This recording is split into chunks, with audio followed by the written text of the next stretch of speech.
Welcome, everyone. Let me introduce myself, and I will also I'll let Amy introduce herself as well. My name is Tom Manowitz. I am the College Division Manager at USA Ultimate.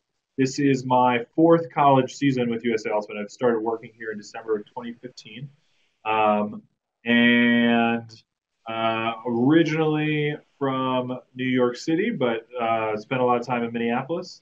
And I'm excited to talk about the college season. Amy, you want to introduce yourself? Well, yeah. I'm Amy Hudson. I am from DC area, but now live in Tucson, Arizona. Come visit me. The weather's great. And I'm the National Developmental College Coordinator, so I get to work with B teams and C teams at schools. And then I also help with these webinars that we have with Tom, and we're really promoting best practices for all you college players to bring back to your teams and really help our sport grow in a sustainable way. And yeah, I'm excited that you guys are here. So thanks for making the time to pop on the webinar. Yeah. Thanks, Brendan. And also, I played college ultimate at George Washington, DC, and Amy played at Maryland, so we were part of the colonial section. So let's get into it and just kind of get started for what the main topic of the webinar is, which is registration. Um, and at any point in time, if you have questions during the webinar, please type them into the chat. We might not cover them immediately, but we're going to try and kind of go through them as they come. And certainly there will be time for questions after the fact. This is a time while you have access to me and Amy, feel free to ask questions, not just about what we're talking about on the screen, but any college ultimate questions that you have. And we'll go from there. So most of you some of you have probably done this. Some of you maybe have not. But I'm going to go through the really basic steps in terms of online registration first, and make sure everybody knows what to do. So very first thing is everyone on your team is going to need a USA Ultimate account. It's free to create an account. You don't need to buy your membership at that time. And then you need to create a team on the USA Ultimate page. A lot of you have probably done this. Won't dive too much into it, but if you click the link that says Team Managers, and I'm going to go ahead and click that link now and pull up the page. If you click that link, instructions for all team managers on how to do the basic stuff, stuff that's sort of mentioned right there in the PowerPoint as well, which includes rolling over a team if a team existed the year before, creating a team, adding personnel, rostering for events, team payments, that kind of stuff. So basic team manager stuff. If you click into those links that you'll see on the page, so I'm going to click event registration and rostering. We have these like pretty self-explanatory how-to guides on what exactly you need to do. So if you're not familiar with USA Ultimate System, we try and make it as easy as possible and as painless as possible. So we have sort of step-by-step guides for you to do that stuff. So that's a sort of major theme is if you ever have questions, go into the team manager help links, which is located on our help page. If you click on member account, just so you know, if you're ever looking where to find this later, member account on this left-hand side, quick links, help documents, that's where you're going to get to those how-to documents. So just something really quick, easy, quick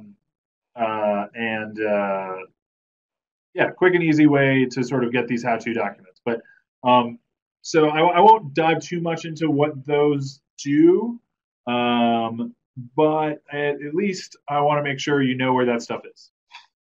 So during the regular season, you'll have your account. You'll be rostering your players through the event registration, and then you will probably be looking for regular season events.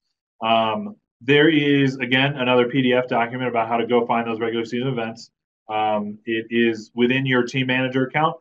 Go find them, register for them, or sometimes there will be registration for an event outside of, if you're a brand new team, if you've never done this, you might have to email the TD, figure out the bid.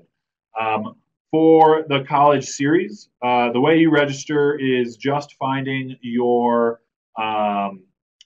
just finding your conference event in the system, and then clicking register through the same way you would for any other event. Right now, a lot of our events are in the process of being announced. As they are announced, they're going to start showing up in a couple places, including in your team manager account. One place that you can always know if your conference championship is already available and announced. If you go to the USA Ultimate webpage and then you click on the college division page, and I'll reshare my screen again. The college division page, and this page has a lot of resources that are helpful, and we'll talk about some of them later on. If you scroll down to this schedule portion, click on the tab conferences. These are the conferences that have a date and are highlighted or have a link are the ones that are up and running. So you can register for these events so far. I'm the one who puts these events up online. We do them in batches. A bunch of them are coming soon. I just saw, so Alyssa, you're the coach of North Carolina, Charlotte.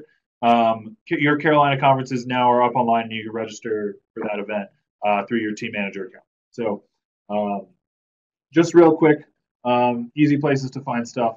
Some of it's self-explanatory, but important. The next thing I want to talk about is chaperones. And I actually just got an email about this today from a team.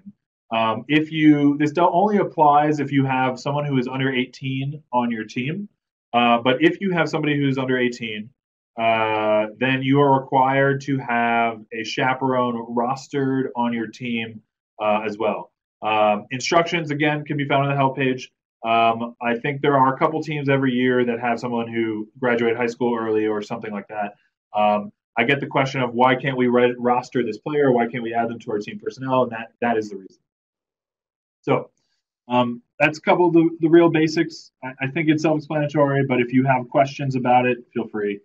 The next piece is usually where people start to trip up and can mess up the registration process, and it can cause some problems.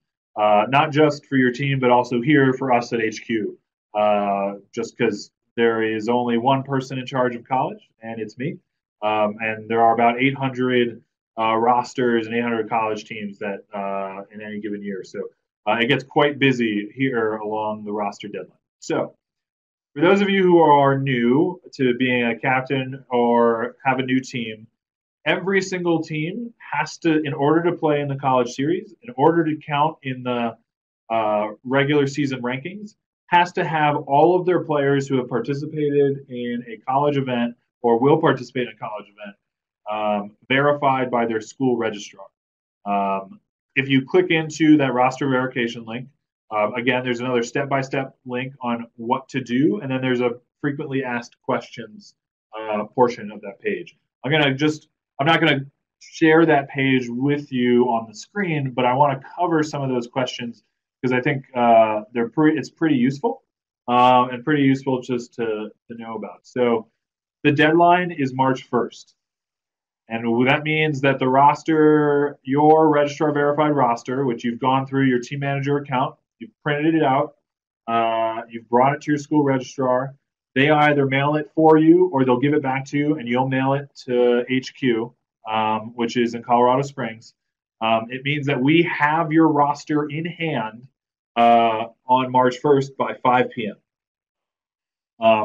If your roster is late, then there are financial penalties attached to the roster being late. We've had the question of, why are you making us pay money? It is an administrative penalty. Just don't be late. It's really easy to get it on time. Just be on top of it. If you're in this webinar, you're already thinking ahead about the right things. But it is, like I said earlier, HQ is just me. So in terms of processing 800 rosters, if they come too late, if they come too close to the college series, I just don't have time to check people's eligibility. And what the result is and it happens every year that there's one or two teams that will miss out on the college series because they didn't get it done in time. The late fees are progressive, so the later you are, the more expensive it gets. Just these are things to know the consequences. Really important to hit the deadline. So any questions about the roster verification? Again, if you have trouble like understanding what to do, just click into that roster verification link. It'll give you step-by-step instructions, and we're going to send out these PowerPoints to everybody registered after the fact as well. So, yeah, it's simple. Print it out, send it to your registrar. They'll either send it to us or you'll send it to us. That's what you need to do. Actually, and then the other thing is if you go back to that college page, and I will share this. I see that Morgan's typing, so I'll take her question too. Going back to the college page, there's one thing I did want to mention. Is also on the college page, if you scroll down past the schedule to this map, once you've actually submitted the roster, we will be updating the map and these logs, and this is where you can check to see if we've received your roster. So you received your roster and its status. So far, I've only received one roster for the college division. It was University of North Georgia. They sent it in on January 16th, 2019. They're valid. They are good to go. They are pretty much ready to go for the college series. They just need to sign up for their event. So these get updated regularly as rosters come in. So if you're wondering, if you send your roster in by mail, that's where you can find it. So, again, pretty self-explanatory, but it's a good to know. That's a good to know.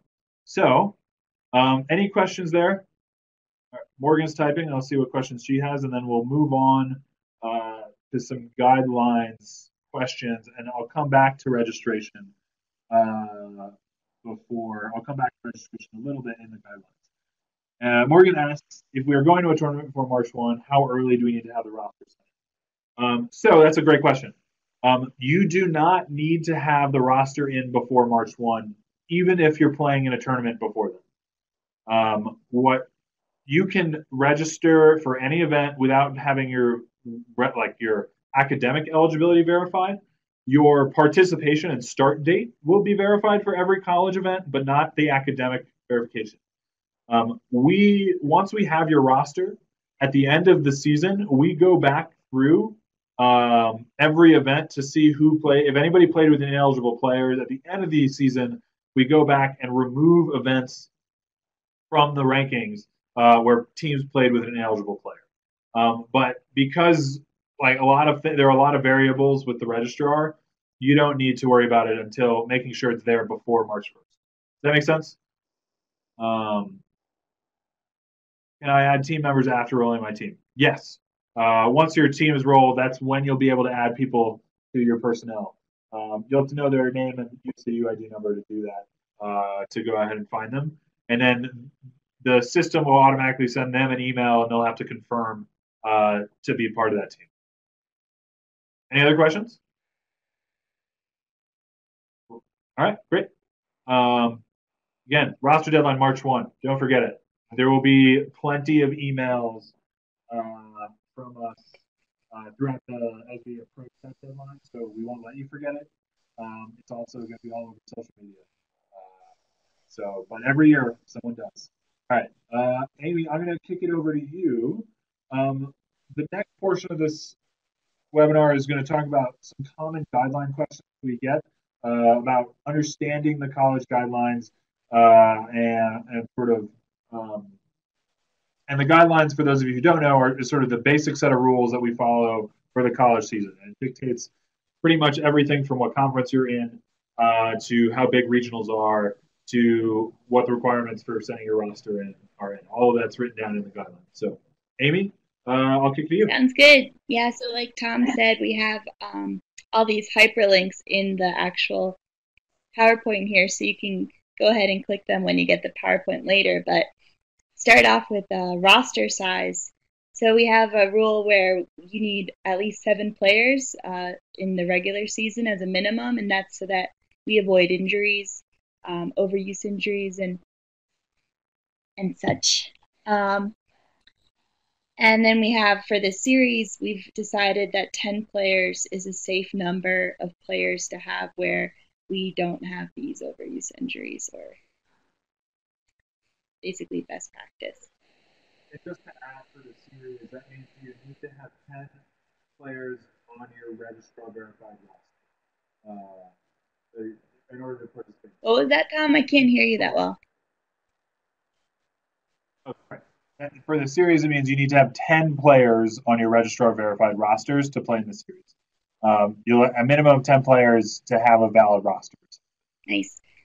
For the club division, there's a maximum roster limit, but not for the college division, so don't worry about that. And then during the regular season events, these are events that go into the algorithm that actually rank you at the end of the season. So that's why we don't have XY teams. We don't want you to split your one team into two during the regular season because then the rankings are off. So no XY teams. And then for your A teams, your B teams, and your C teams, so your first, second, and third teams at your school, we're allowing reasonable player movement. So that's sort of a little subjective, but it's really just so that we can help the developmental division go really to make sure that we're able to have enough players and safe players at events. But then when the end of the season comes around, that's when we're getting a bit more solid about you can't keep flipping from developmental team to A team. And especially if we think that an A team is posing as a B team, that's definitely prohibited. Anything to add to that, Tom? Yeah, and just a quick comment on that. The the biggest harm that we're trying to prevent is what Amy just said there. Like posing as a B team is if you have 7 of your best 18 players playing on your B team, and during the regular season to inflate their rankings such that their section earns an extra bid for regionals. That's something that has happened in the past. The way we've treated that is if someone alleges that those B team results just get counted for the A team's results. So we just move the results over to the A team. So just something to look out for. We want everybody to have dev teams. We want people to be like able to try out for their A teams throughout the season, and that kind of stuff. Normal stuff for college teams, but just splitting teams in half. It's really important that the team in the rankings is actually represented by the players that have played for that team the whole time, so that you can have faith that the data the rankings are using is accurate. All right, Great. let's keep going. So we get the fun task of being the fashion police. This is just to make this sport easier to watch and to help volunteers when they're recording your awesome stats to keep track of your numbers. So we want everyone to have a matching design for your numbers. We want the numbers on the back to be 6 inches, numbers on the front to be 4 inches at least. If you have high socks or long tights showing, we want them to be black or coordinated with the team uniform. I've seen a few teams have fun with this, so you can too. But make sure that you're all looking like a team. But keep in mind, and the last bullet point is that this is if you were planning to go to nationals, where you'll have volunteers tracking stats, and we televise the event. That's when these requirements kick in. Before nationals, though, and during the regular season, conferences and regionals, the only requirement is matching color. And Jonah asks if some people ordered the long sleeve jersey with the same exact design, if that's okay. That is great. That's okay. That is okay.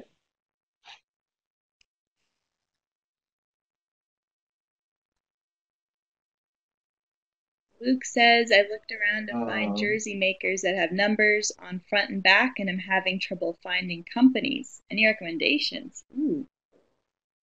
That might be a community. So, Yeah, I think, I mean, there are certainly, I know Ultimate companies will do it. Are you using like a local printer, Luke? Um,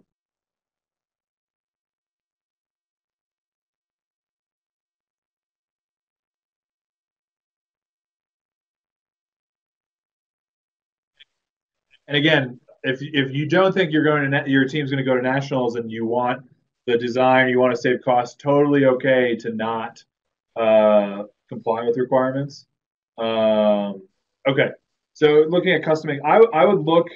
Um, there are a whole bunch of like ultimate providers. So if you want to stay within the ultimate community, there are some national providers. So I'll type a bunch in the chat of places to look for to Google. So Five Ultimate, VC Ultimate, Spin, uh,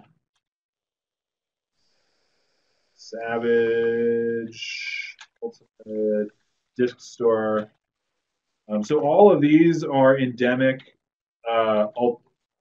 Ultimate Frisbee. Uh, yeah, everyone's sort of typing. These are endemic Ultimate Frisbee uniform providers, and by that I mean they were started by people within within the Ultimate Frisbee community. So they know the needs of nationals and are know the needs of Ultimate teams, and all of them are sort of willing to provide jerseys and really like custom design is tends to be their specialty. So if you're looking for that kind of uniform provider, I would check any of those listed. Happy to send you links as well. There are also other ultimate companies that we're not thinking about. Not a formal endorsement.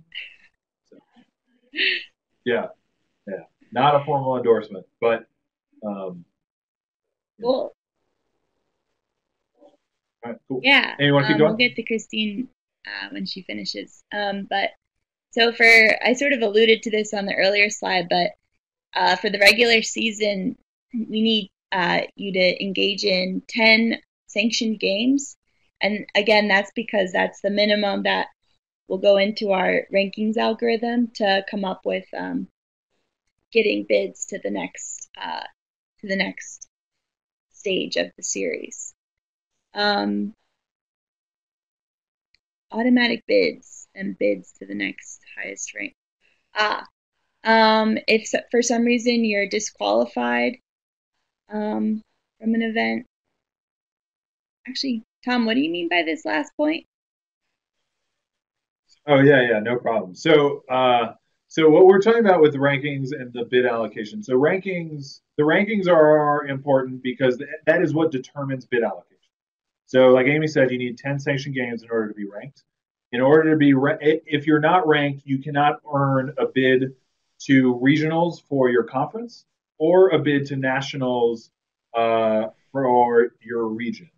And so the way that works is every single region and every conference will get a bid to nationals or a bid to regionals, respectively.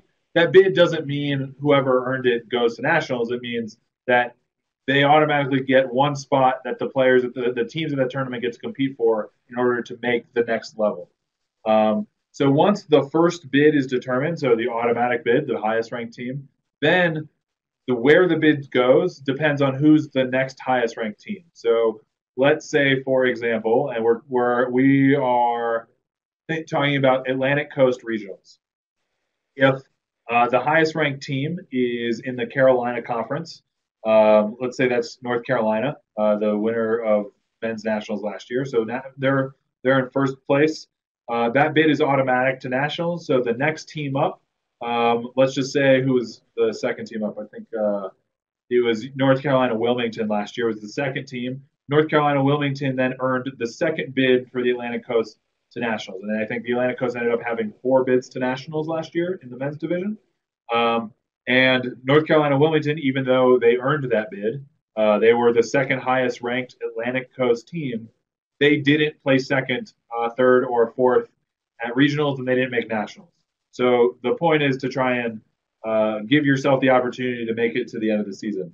Um, and so there's one automatic bid, and then you play during the regular season to make sure there are more bids available. that make sense? Yeah, I think that was well put. All right, let's keep going. Um, yep, Oh, let's keep good. going. Yeah, so we have these different divisions. So D3 is defined as having less than 7,500 students. And so, however, there's some D3 schools that would like to compete at the D1 in the D1 division. Maybe that's that they feel like they have the most competitive um, that the games are the most competitive in a different division. So you're able to decide if you're a D3 school whether you'd like to go the D3 route or the D1 route with your roster submission. So you can actually use the regular season to play around with um, different schools to play. Yeah, yeah. So you can decide during the regular season, but at the you make that election saying D3 or D1 at the time you submit your registrar verified roster. So when you submit your registrar verified roster, if you are a D3 school, 7,500 students or less, there are certainly a couple of you that would probably fit in that category. I imagine Covenant College is going to be one of those schools. Then you can decide, hey, I want to try and go D1 or I can try and go D3. Once you make that selection, though, if you say I want to go D1, you can't then choose the D3 option at conferences. Say, oh, we didn't do well at conferences. I want to go. It's sort of you're making that selection in advance. That's sort of necessary for us to be able to make bid allocation determinations and things like that. Um, there are kind of two ways the D3 pathway works, D1 pathway works. So traditionally, you're as a D3 team, if you start at your D3 conference. So I'm going to just stick around with the Carolina conference and think about the Atlantic Coast because that's what I've been talking about. Ready? So if I am a D3 team, the Carolina Conference, and I elect the D1 pathway, but I didn't go to nationals, D1 nationals in the last 4 seasons, and I haven't competed at D1 regionals for the past 3 years, which are two rules in our guidelines. So if those two things have not happened, then I have to start at my D3 conference, and the path to D1 regionals goes through the D3 conference. It's a little convoluted, but another way is you could have teams at a D3 conference event vying to go to D1 regionals or D3 regionals, depending on what their election is. Um, so Christine Simon might have a question, but it's a little convoluted, but it is the idea behind it is we want to give people we want to create a robust D3 division, which has been around for not for a while, but not actually all that long in the context of college ultimate, I think 2010, 2011. We want to create a rust, but also give teams the opportunity to play into the competition level that they want. So another example, Carleton College is a D3 school. However, Carleton College Eclipse and Carleton College um, uh, and Cut, make it to D1 national every year. No, the men's and women's teams can make different electives, and that happens actually more often than you would think. Um, in recent past, I think some schools, Dartmouth, for example, Dartmouth men are went and competed at D3 nationals 2 years ago, and yet Dartmouth women won D1 nationals 2 years ago and last year. So to give you an idea, they don't have to be the same. Amy talked about this 7,500 students or fewer for conference assignments. The way we determine that is the National Center for Education Statistics. Like we take their official number.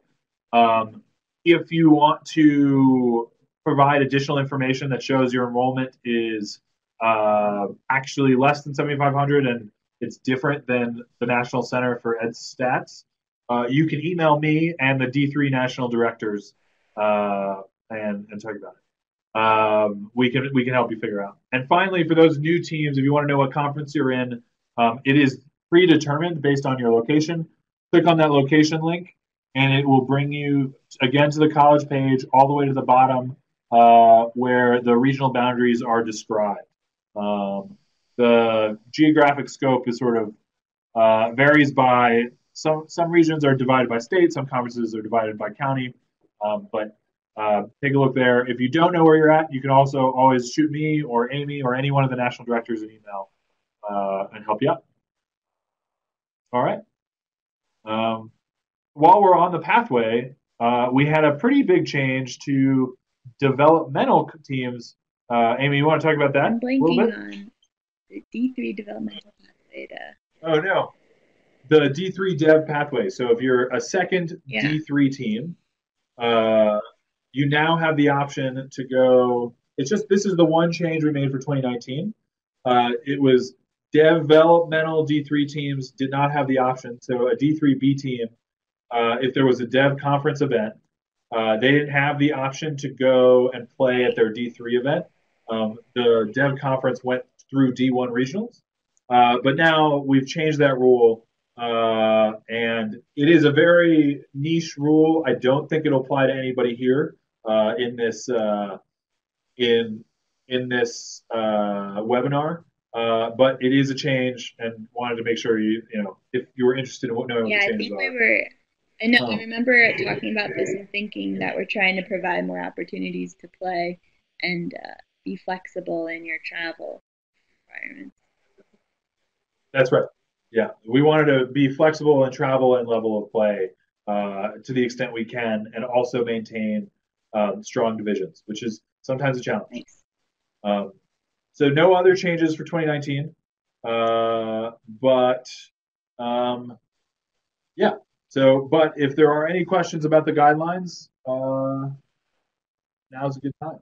Otherwise, I'm going to move to the eligibility section.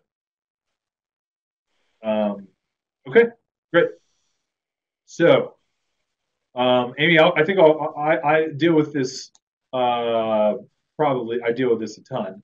Is the eligibility rules. So for brand new teams, most of you, if you've played already, you're probably aware a little bit of at least a little bit about the eligibility rules. We talked about it in passing, in that you need to be academically verified by your registrar. There are two main prongs to being eligible for the college season. The first is your clock eligibility. So in the same way, in somewhat similar to the NCAA, the NCAA has, you're eligible for 4 years and you can get a redshirt year. And then there's a limit on how much college Division One, 2, or 3 sports you can play. We have a limit as well. We don't have a redshirt year. We have a 5-year window. So once you start your clock at a sanctioned event, you have 5 years from that event to play College Ultimate. So basically, you get 5 cracks at playing College Ultimate, and that is determined as of June 1 being the cutoff date. So, for example, if you play in a college tournament in 2013, in March of 2013, you are eligible you were eligible because you would have ran out of eligibility by this point from 2013, 2014, 2015, 2016, and 2017. So you would get those 5 seasons of eligibility if you played in an event in March of 2013. Now, let's say you played in a sanctioned tournament, sanctioned event that, let's say you played at the U.S. Open in August of 2014 or August of 2013 instead of that event in March of 2013.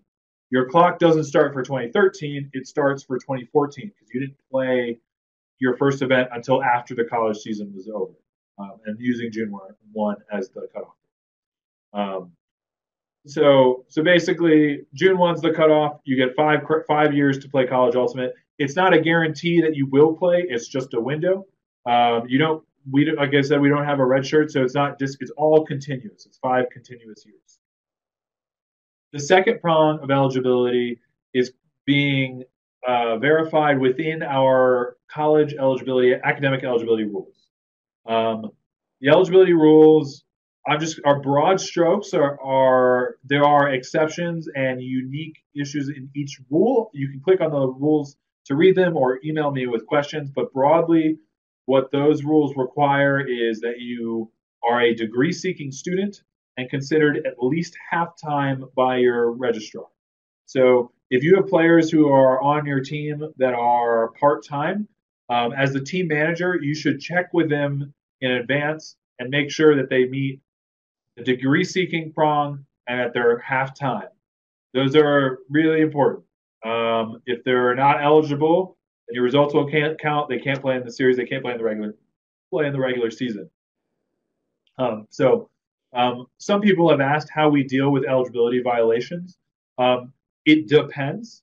If it's a sort of a violation where you found out after the season somebody thought they had enough credits but never really checked, that is considered different than someone knowingly playing with an ineligible player. So if it turns out you like willfully violated the rules, then there are different sanctions than just having all the games removed from the rankings and you not being able to earn a bid. If you willingly violate the rules, then additional sanctions can come into play, so membership suspensions and team probation and even team suspensions.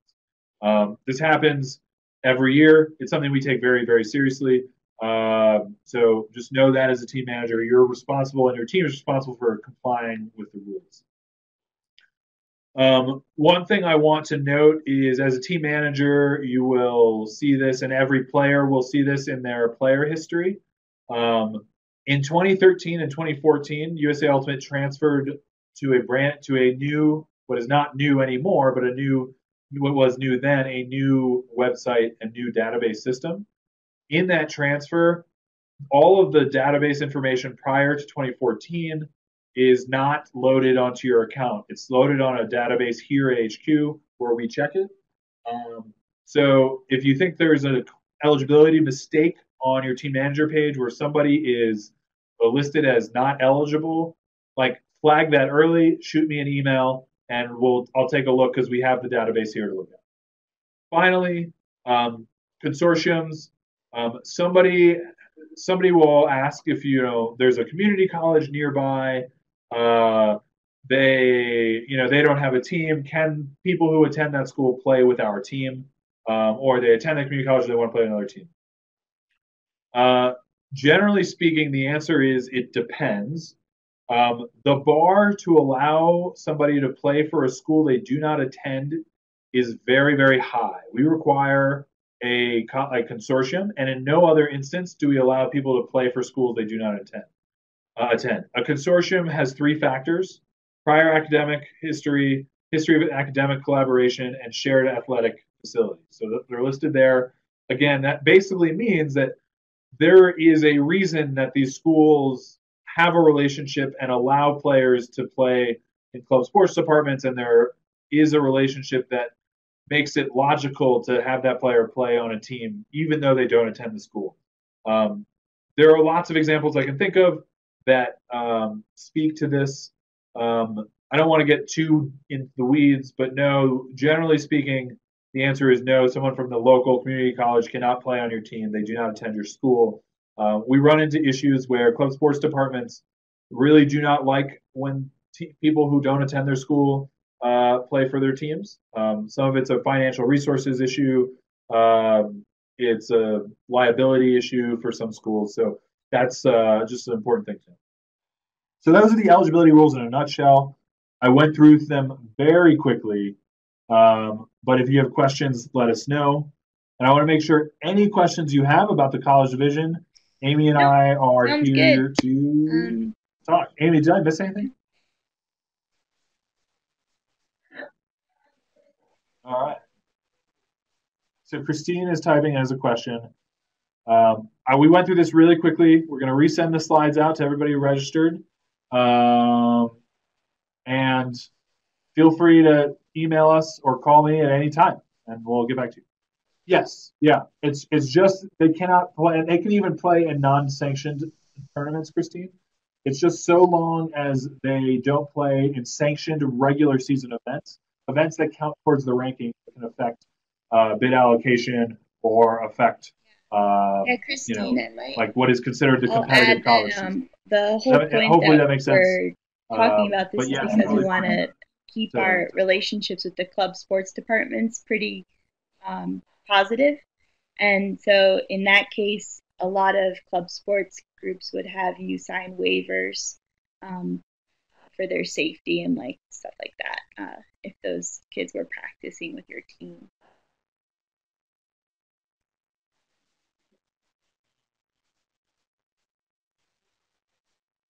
are coaches required to purchase a coaching membership?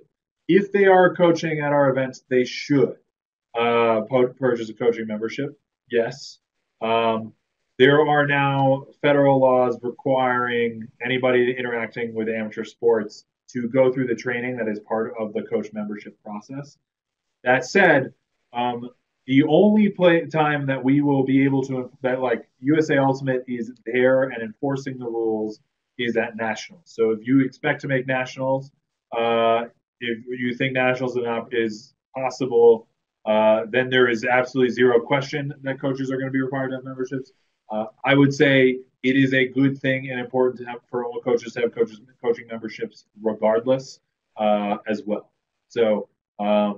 especially if you have Yeah, the coaching memberships are also important for internationals. we're promote in these trainings. We really do Jonah promote asked, best practices for coaches and also novel systems like different practice structure ideas, support for coaches. So it really is, if your coach can't afford it, it's really worth it bonding together as a team to fundraise those funds for that membership fee. It's a really great thing to have.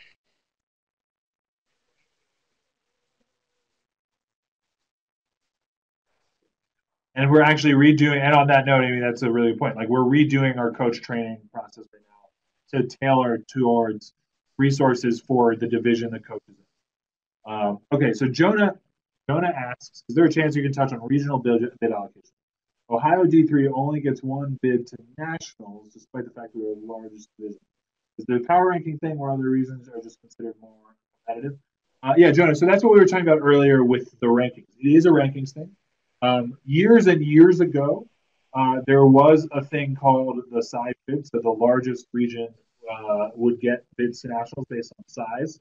Um, that is no longer the case. So every single region gets one automatic bid. In D3, there are then 6 remaining strength bids after those 10 automatic bids. So there's 10 regions and then 6 strength bids. So usually what that means is it might not be the top 16 teams because automatic bids depends on where people fall within a region or nationally. But if for D3 in Ohio, let's say there are 2 D3 teams vying for a bid to nationals. Um, oh, let's say Oberlin is the ranked the highest, and then Franciscan is the next ranked team. So Franciscan then needs to be um, high enough, ranked high enough to earn one of those 6 remaining strength bids, which means they're ranked higher and in a better place than um, pretty much all the other teams around the country vying for that strength bid. So generally that means ranked within the top 16. If one region does not earn a strength bid, for example, or one region does not earn an automatic bid, so there's like a region that doesn't have somebody in the top 16 at all, then and there's only one of those teams, then to get that strength bid, basically what that means is that second team from Ohio would have to be in the top 15, not the top 16, just because that's how the bids fall. So, does that make sense?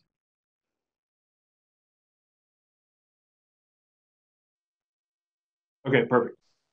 Any other questions? I wanted to make this pretty quick and painless. Make sure we get through the basics. Um, don't forget, March 1st is the roster deadline. Hopefully, you found this helpful. I don't want to waste anybody's time. So let us know if there's any other questions or Yeah, thanks. even if you found it helpful. Thanks, everyone.